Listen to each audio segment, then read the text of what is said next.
something wrong with Ben, and that is the family's pet chimpanzee.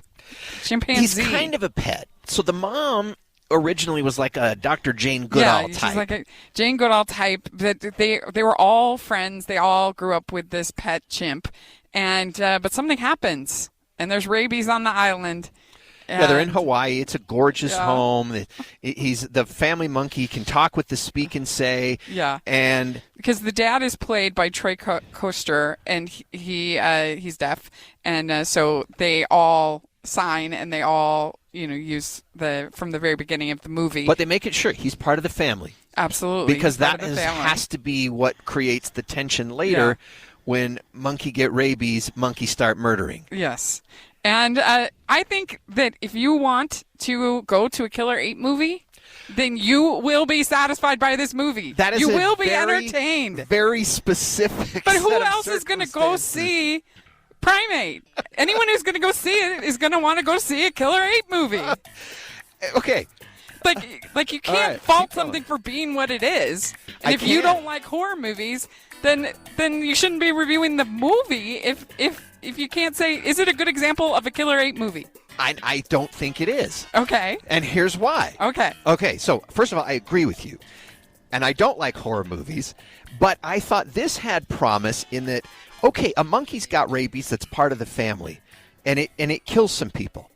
I'm with that. Mm-hmm. But when rabies apparently causes hyperintelligence in the monkey to where he becomes cunning in ways he never was before and suddenly is invested with the murderous power of 10 of the greatest horror icons of all time.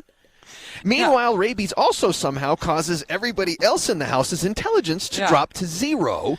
But everybody... They took what could have been something like, what do you do if what if your dog got rabies and then it started to murder you with guns and stuff like that? That's basically what this was. Yeah. And it got to a ridiculous point. It did get to a ridiculous point. I have never wanted to yell at a screen in a screening as bad as I did during Primate. But I was glad that it got to a ridiculous point. This movie was never boring. It was fun. It was silly. It was dumb fun. And I mean, when he has that car clicker, I died. I was laughing, and especially at the end of that scene, I won't give it away, but it was so funny. And I don't know, it was just like a dopey, fun Killer 8 movie. There was a scene where he punches his way through a closet. Oh, yeah. And I almost yelled out, "Here's Monkey!" And I think I would have got laughs along the level of George Costanza yelling out, "That's gotta hurt." Because we saw this at the secret screening, but we went to different ones. Yeah. But your audience, it sounds like they weren't that into it. No, we didn't react. Because very well. My audience was, Jordan Commons, super into it. Everybody was laughing. Everybody was cheering. Like, it was a fun time. All right. Now, I admit I'm not a horror person. But I paid $5 to see this movie, and I think I paid $10 too much. The kills are incredibly gruesome and over the top. So much. Fun. In fact, I want to see what the MPAA specifically. Gore hounds will enjoy this. They'll have a good time with it. It's rated R for strong, bloody, violent content, gore, language, and some drugs. And turn on a light, people. Oh, my gosh.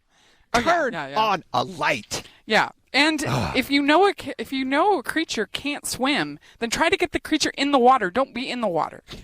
That was like I said, their intelligence dropped to zero. I would try to. Honestly, the more you think about this movie, the more angry it makes me. So that is Primate. It is rated R. And sadly, it is probably going to be the release that gets the most money of the new releases this week. I think most of the listeners that are like, ooh, I want to go to a Killer 8 movie will have a good time. All right, you're going to have to rely on Rachel on that one.